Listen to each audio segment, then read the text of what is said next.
Vsako leto prva brigada organizira odprto prvenstvo v bojnem plavanju v bazenu Kodeljevo v Ljubljani in letošnje leto je kar, nekako bi rekel, rekordna udeležba. Glede na prejšnja leta celo 100% povečanost. Tako da jaz upam, da bomo tudi naprej za naslednjo leto planirali to tekmovanje.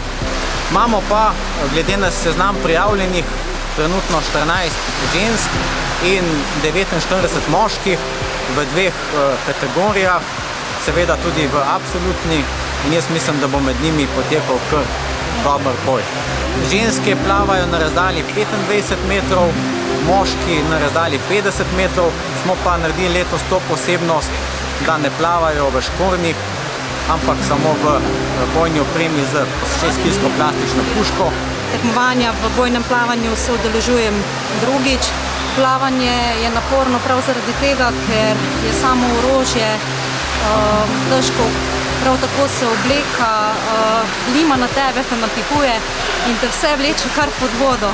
Če imaš dosti kondicije, ni tako težko, je pa vseeno naporno, tako bom rekel. V bistvu sem se na to tekmovanje prijavila letos prvič, je super. Slučajno sem zmagala, tako da se bom prijavil še naslednje leto, bomo videli. Super, evo. Plavanje, še posebno bojno plavanje, sodi med tiste športe z povečano, izrazito kondicijsko pripravljenostjo, ki jo potrebujejo vojaki.